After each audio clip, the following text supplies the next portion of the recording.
It's time for quite honestly the most controversial guide that I will might ever post on my channel in the foreseeable future.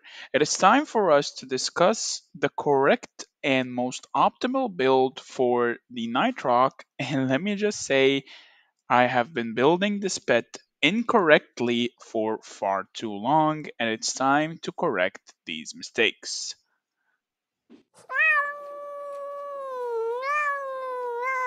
What is up, guys? Meower here, back with a brand new Call of Dragons video.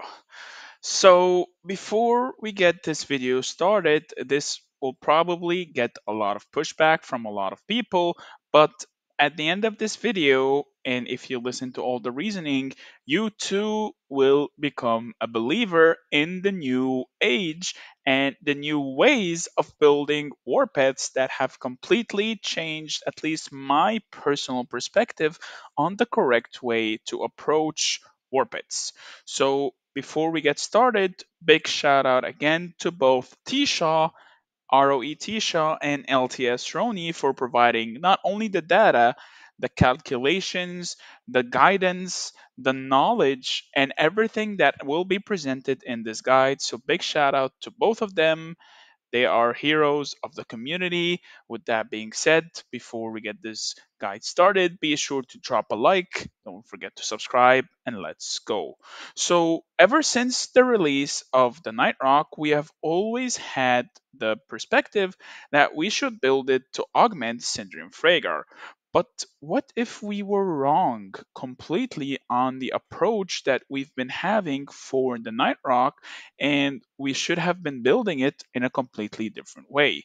So, ever since Nightrock came out, the same core three skills have been eviscerate, timely strike, and hit weakness in order to buff our Syndrome Fragar. However, we have been completely wrong in our approach. So, let me just start by breaking it down. So, we mentioned in yesterday's Berserk Fade Drake how damage factors work, but I will reiterate on this in case you haven't seen yesterday's video, which I highly recommend you do because Berserk Fade Drake honestly has the highest DPS potential out of any pet. However, there is one pet that can maybe rival it, and this is today's pet. So, the way damage factor works is that it's factor damage times crit rate times crit damage plus factor damage plus times non crit rate times non crit damage times total damage increase equals the total damage that we'll be receiving. So, what does this mean, and how does it compare towards the builds of normal attack versus crit rates versus everything? So let's have us a little cycle here. So normal attack damage, if we go for every single normal attack dealing 200 damage, it is 200 times 7 for 7 turns, while the rage skill is going to be uh, 1400 plus 1500.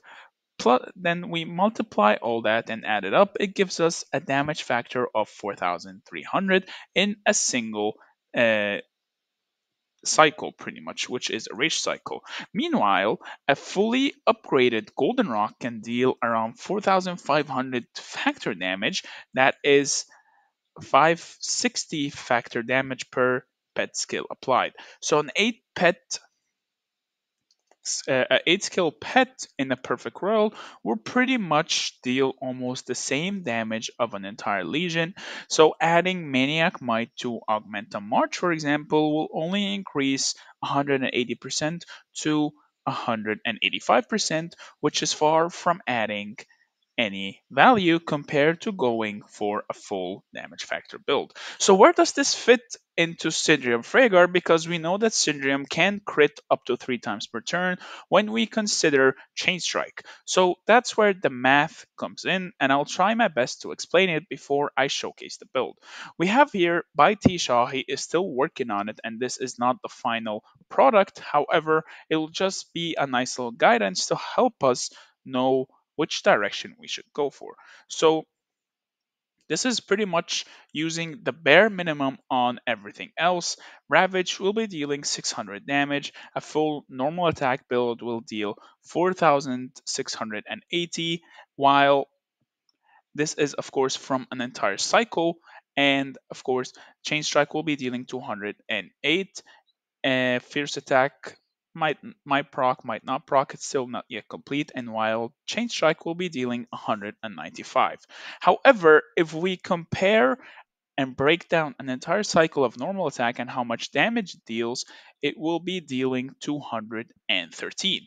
So if we fully augment an attack and add hit weakness, add every single thing, it just barely increases our damage from 4,680 to 4,893. So we're only getting an additional 213 damage, while in comparison, an entire chain strike can go over that. And this is a 0-star chain strike versus the additional bonuses that we've received from a full on 3-star eviscerate and timely strike. So we can already see the value of the normal Chain Strike being much more valuable in terms of damage, and a 0-star Wild Chain Strike also being much more valuable in terms of damage, and a normal Ravage also being more valuable in terms of damage. So, what happens if we exclude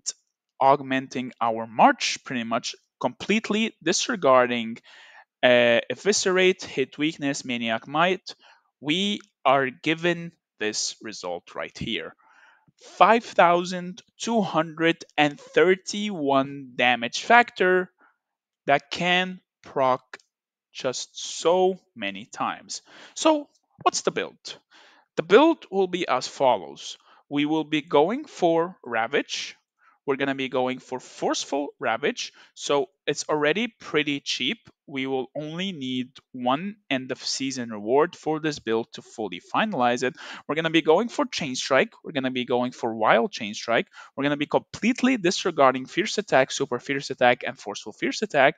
And instead, we're going to be picking up the 4 core for any physical warped, with some exceptions, which will be Blood Roar, Angry Roar for that sweet, sweet 100% crit chance once the stars align, Fatal Bite for that extra 100% crit damage, and Tooth and Claw for the extra 31% damage increase, giving us a net total of 5,231.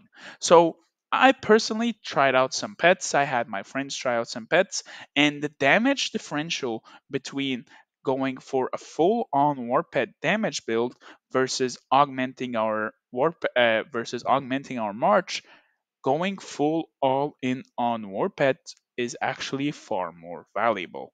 And the reason for that is because we never really understood properly till recently, once more and more people started catching on, and then they reached out to me and brought it to my attention. So what I'm trying to say is pretty much stop augmenting your marches with war pets and instead go for making your war pet a literal nuke. So again, I want to emphasize on the build. Ravage, Forceful Ravage, it's a pretty slot intensive build, and the better the attributes, the better it will be. However, 8 slots will always be the core.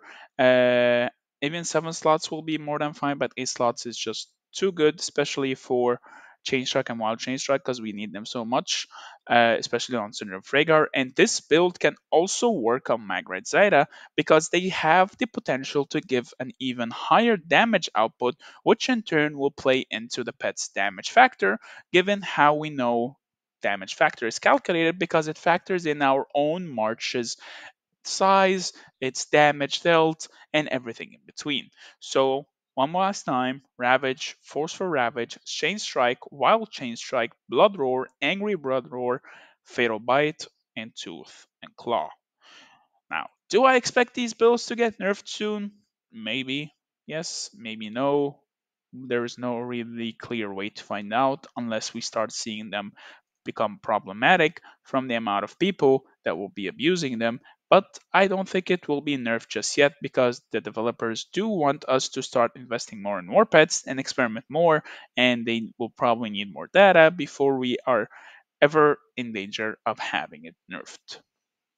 So that is it for today's video. I hope you learned a thing or two. Me personally, I will put a torch to all my war pet builds, except of course my Sapphire Phaedric, because it's the only one that I have decently built, and that one also needs some minor adjustments here and there. However, I am probably going to be putting a torch to almost every single war pet that I have, because these builds are just too good to pass up on, and they are very accessible, and they can be very easily grinded out if you just tunnel vision at one pet at a time. Anyway, guys, thank you so much for watching. I hope you liked this video. Big shout out for Roni and Tisha for providing us with the data and the numbers and the guidance and everything in between. Big shout out to both of them. Much love, much respect. However, on that note, if you like content like this, please be sure to drop a like. Don't forget to subscribe, join the Discord. I will be hosting a $10 a giveaway of $10 for 5 lucky people once we break the 1,000 member cap. So be sure to join the den. I would love to see you all there and interact with every single one of you. However, until then, have a wonderful day, and I will see you in the next video. Meow meow. If you enjoyed this video, click here to watch the next video. Oh, meow meow meow. Meow meow meow meow meow meow. Meow meow meow. Meow meow meow meow meow.